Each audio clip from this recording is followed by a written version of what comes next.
Welcome to the Hybrid Soul Countdown. I'm Kelly Kinkaid, and today my guest is someone that after reading the book, I definitely know she's a friend in my head because in this social world, you get an opportunity to see people's lives, what they show us. And so I've had an opportunity to see my guest on her podcast with her husband, The Casey Show, and the book really helped fill in a lot of pockets for me, just knowing about their life.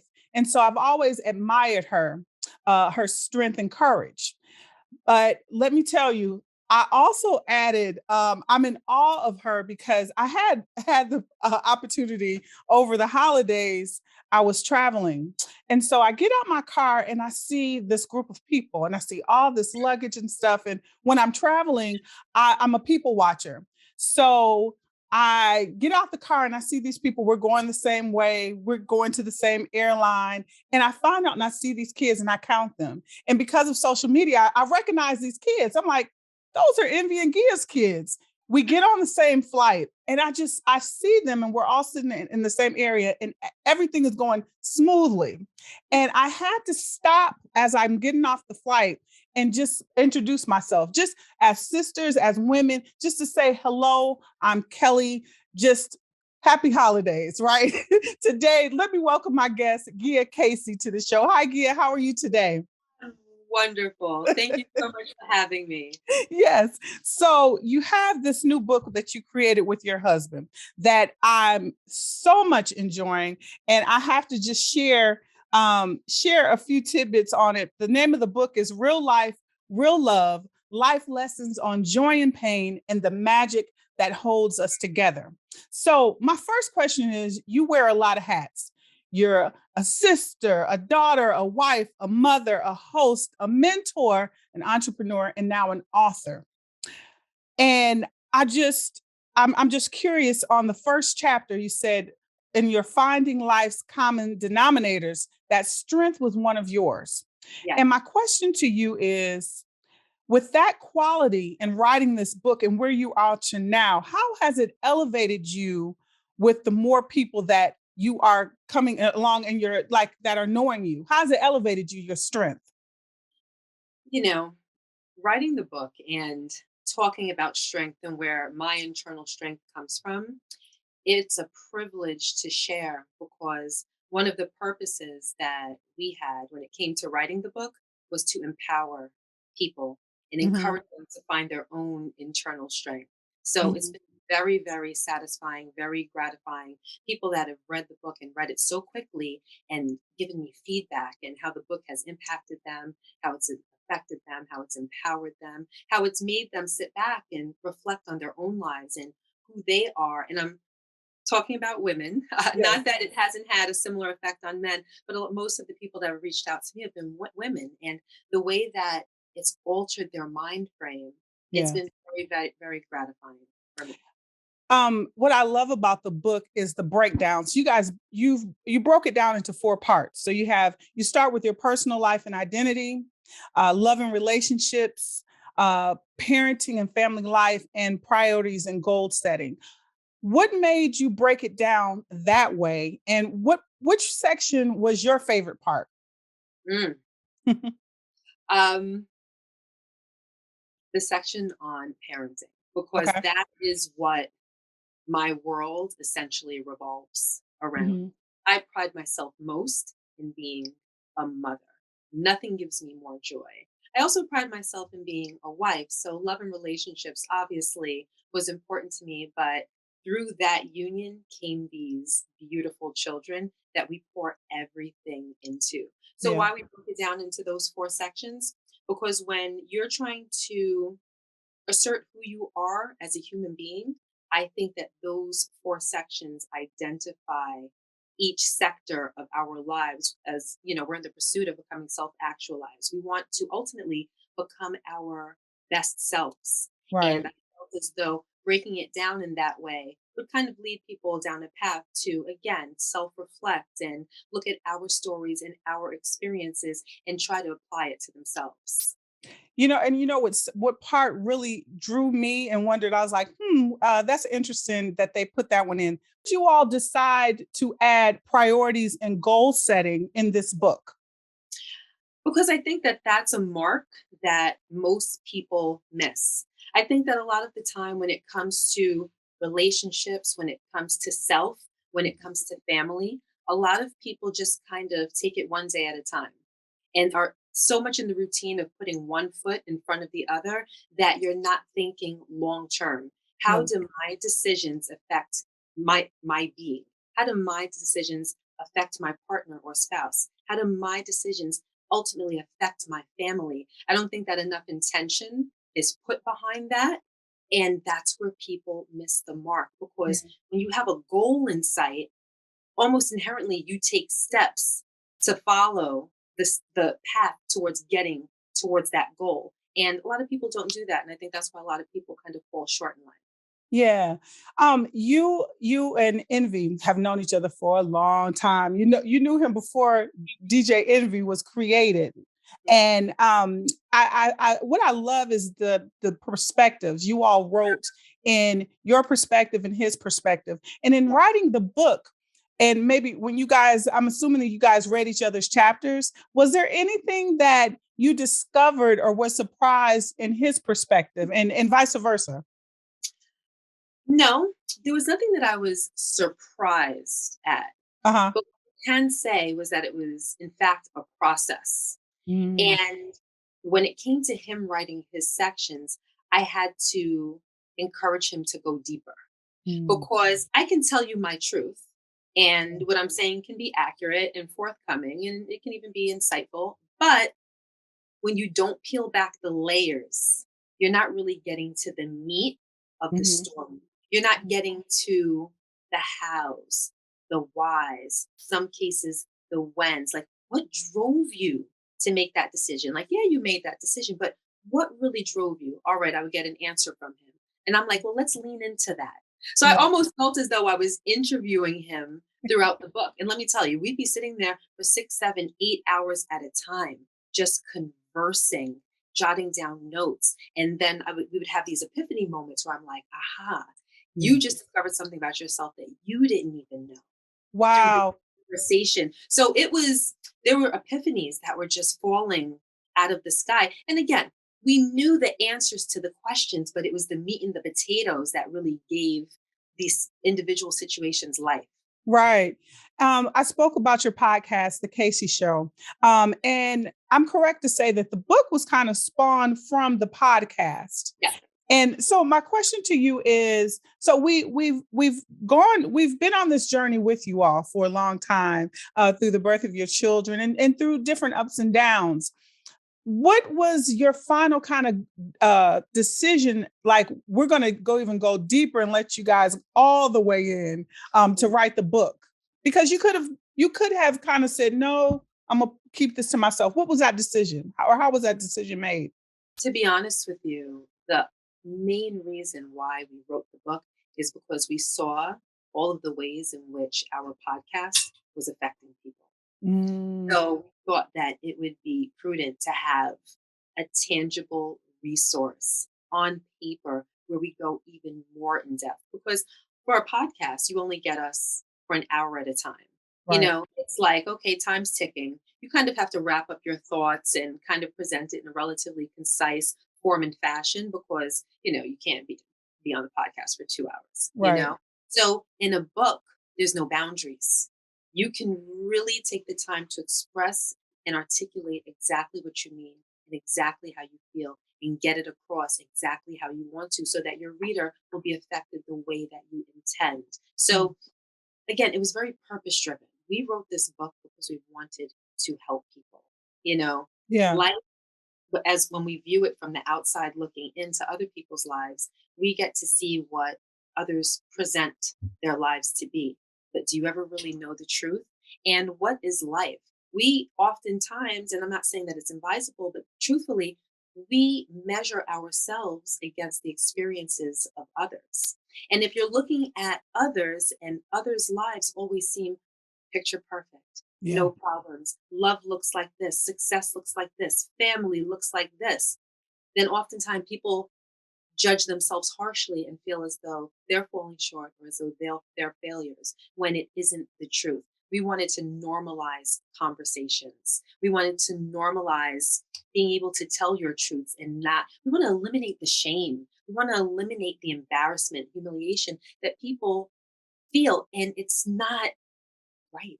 Yeah. It's not right. You know, we have to talk to one another in a sense of community and share our experiences so we get to understand what human nature really dictates. Yeah. You met you met Envy, or you all started dating when you was 15 and he was 16. Yes. At that age, did you always know that you wanted to be a wife and mother? Oh, I knew that before I met him.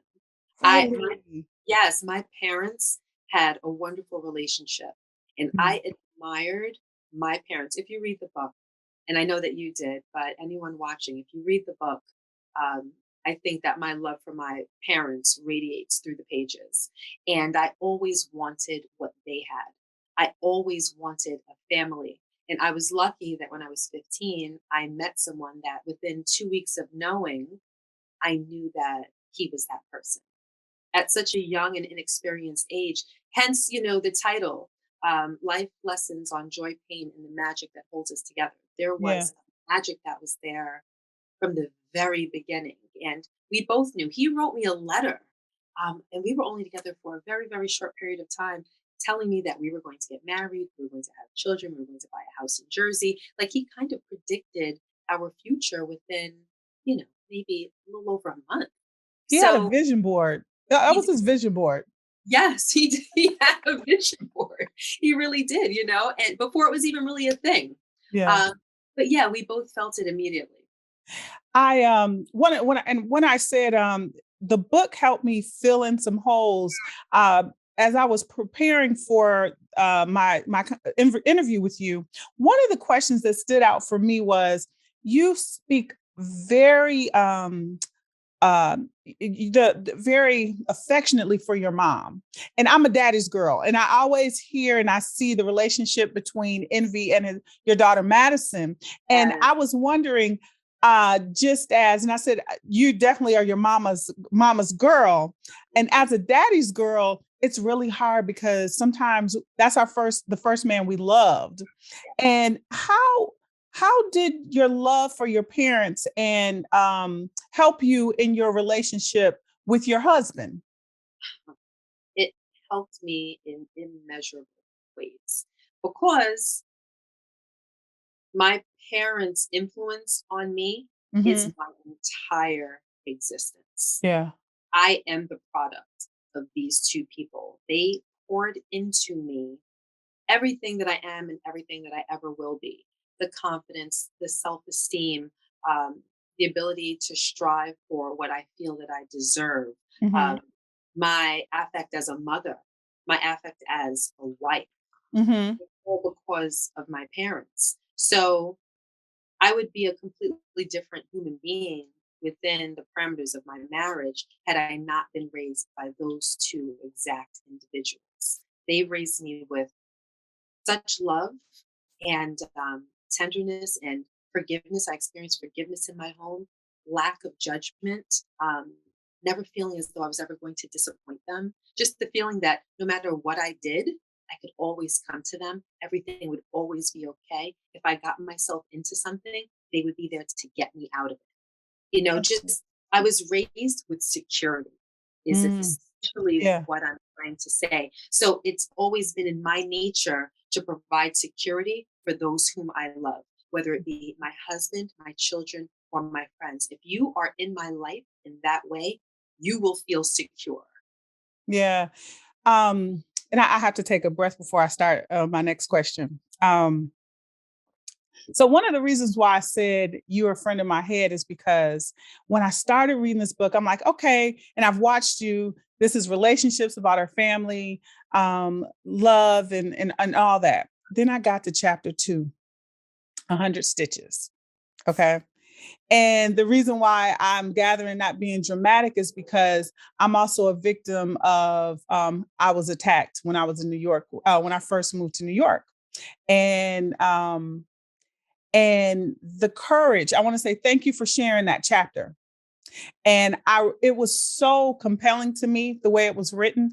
I had to stop and I had to bring out my journal because it brought up some emotions of my incident and everything you said as far as moving forward and everything. I relate to that, and it's something that really changes you. When you said that the old Gia is no more and you had a new Gia, I felt everything about that because I have scars here, and it was I thank you for that because those type of incidents in your life, it's a choice to share them because it's rough, and I'm curious to know what made you share that because that's so personal.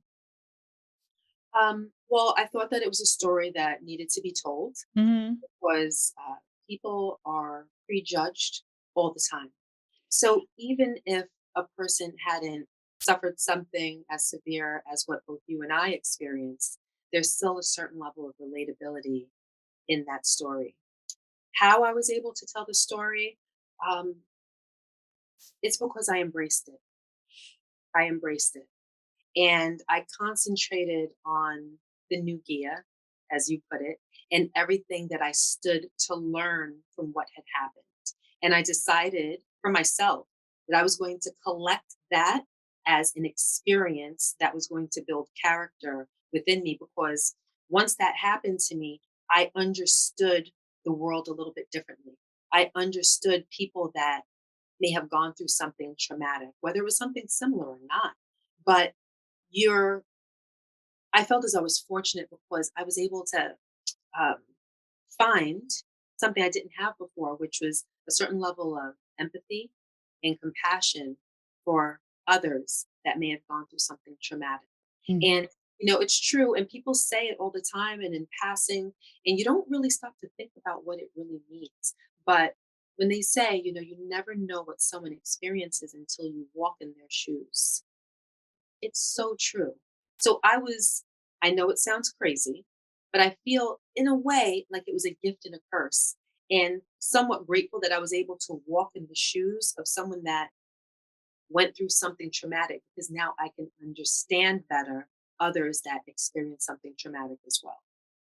Thank you. Thank you for sharing that story. Yeah, I was like, I'm like, this is chapter 2. Wait a minute. Like we didn't waste any time. Let's get to Yeah.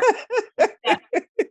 People, you really have to get this book because I just love how you all broke it down. And when we talk about the book, I wanted to speak on your 3 steps in creating a vision for your marriage and family.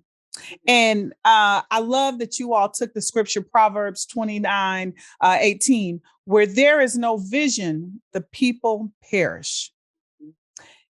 Like out of all the scriptures, why did that scripture stick to you and Envy? Just to share with the readers. It's just something that I feel that so many individuals lack Hmm. vision. And I believe, to some degree, in manifestation and believing in yourself and believing in those that you love. And if you don't have a goal, if you don't have something that you look to, then it's true.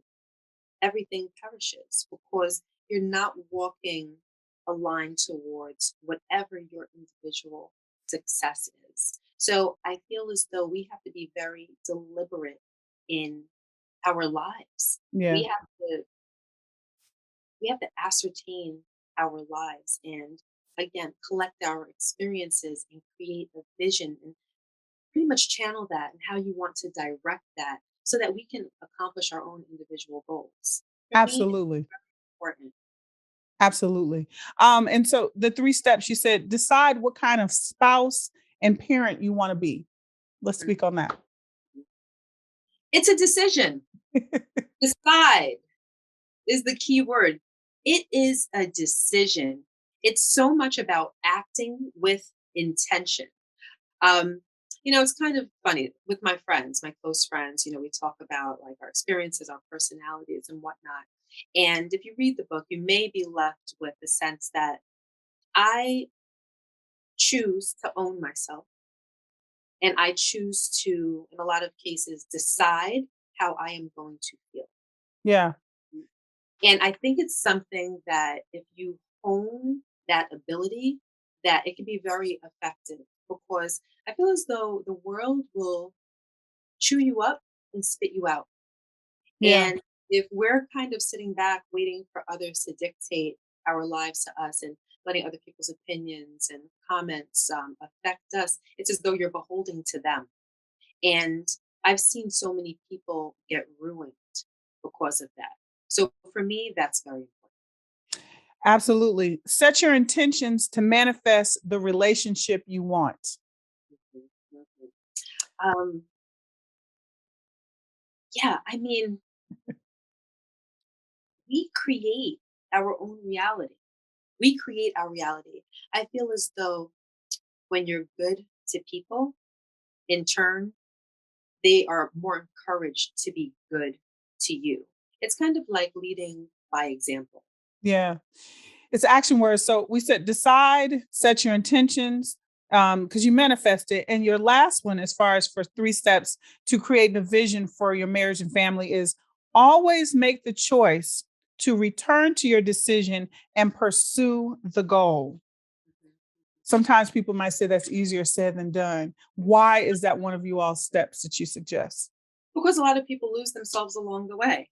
You may have a goal and you may start out pursuing it and taking the proper steps. But then sometimes people get distracted, they Yeah, get discouraged, they get scared, they're fearful, or something else deters them. So you always have to return to your centered self and that centered decision and not let anything else on the outside infiltrate and prevent you from accomplishing whatever your life's goal is. absolutely. I love the book, and it's such a great read. Because this is the Hybrid Soul Countdown, I'm curious of some music questions for you. Oh, What uh, growing up with your husband, as far as I'm sure music is a very essential part of you all's life, the whole yes, family. yes, What are you all listening to now as far as R&B music? Because this is an R&B countdown. yes. Well, I love SZA. Yes. I love SZA, Yeah. and I love Gideon. I love that. Was it growing up in the New York area? Was there in who was one of the as far as artists that you like grew up with, as far as that you're listening now to? Okay, well, I am part Jamaican, so Yes. I know this is an R&B countdown, but I'll just put it out there that I love dancehall. Okay. It's it's my favorite kind of music. I love Buju Banton and Sanchez and, artists like that, but as far as R&B, my all-time favorite is Maxwell. He provided the soundtrack of my life for many, many, many years. And I'm a very nostalgic type of person where I can hear a song and I'm thinking about where I was the first time that I heard it, what I was wearing, what hairstyle was in at the time. I'm driving down such and such a street. And not only do I remember, I feel those feelings while I'm hearing the music. And it brings me such immense joy and happiness. And sometimes when I explain that to people, they don't really get it. They're like, "Yeah, I remember when the song came out, but Right. you don't feel it?" "No, I don't really feel it." I'm like, "You're missing out." Right. But Right. Maxwell, Very good. Yes, I love Maxwell. I love what he's doing right now with the new music that he's doing as well. So before we end, what is next for the Caseys? More books, more Casey crew shows. What can we expect from the Caseys? well, the book has been declared a national bestseller. So, yes, I do think that there will Congratulations. be Yes, a book number 2 and a book number 3, and hopefully more books, until we've exhausted everything that we have to offer. And as far as our podcast, The Casey Crew, we will continue to do our podcast, but if I'm being honest, we're thinking about changing the format. And because we've spent years doing our podcast where we talk about our relationship, we take email questions, we take DM questions, things of that nature. And we've done it for a very long time. And I think we've done a good job at that. But now we're thinking about actually bringing in couples, bringing in other people and talking about their relationship ups and downs and talking them through their issues and trying to help them not in just a book form, but in a personal form as well. So that's what we're kind of gearing up for now. And other than that, who knows what the future holds? But we're open to whatever life throws at us. But at the end of the day, we just want to affect people, and I that's all. love it. I love it. And how are all the kids? They are wonderful. Beautiful, beautiful. And Peyton is the youngest. Yes, Youngest. So she's I'm sure she's just growing up before your eyes. yes, she's 5 months now, and as beautiful as she could be. She looks exactly like her father. I don't know that I had much to do with her. If you look at her picture at 5 months and his picture at 5 months, they look like twins. It is, Wow. yes, it's really something. I stare at her and I say it every single day. I know my husband is tired of hearing me say it, but I'm like, she looks exactly like you. But every time I lay eyes on her, it's the first thing that comes to my mind. Yeah, she's growing so quickly. And she was this big and now she's this big. And I'm like, wow, these moments are so fleeting. And I'm so tuned into it because I happen to know that she's our last. Right. So, For yes, sure. yes, yes, I'm sure. I haven't taken any precautions to ensure it, but we have decided that Right. she is our last. 6 children from 20 to 5 months. Yes, I think we're Wow. done. Now, we want to enjoy them. We're done Yes. having them. Now we want to enjoy them. We would have 30. But the problem with having more children is you can only divide yourself, but so many ways. So we want to be responsible to our children so that we don't dilute the amount of attention that we can pay each one individually. And we do a good job. Each individual child, we do things with them one on one. We don't always, round them all up together and say, okay, we're doing this, we're doing that. We do that too, but we Yeah. do take time individually. I'll have individual kids sleep in my room and have like, a movie night with them and their favorite movie, just so everyone feels paid attention to. So to have more kids, I think we would fall short of being able to do that. So yeah, no, we're done. Well, it's amazing, amazing to watch. We're watching them grow up as well. And I Yeah. want to thank you for just your strength, your courage, and just allowing us to see a part of your life and sharing tips because it is affecting people. It's a great book. I want people to buy the book, Real Life, Real Love, Life Lessons on Joy and Pain and the Magic that Holds Us Together. My guest today, Gia Casey, the Hybrid Soul Countdown. Thank you so much. And thank you for being so absolutely lovely. I appreciate you having me. Thank you.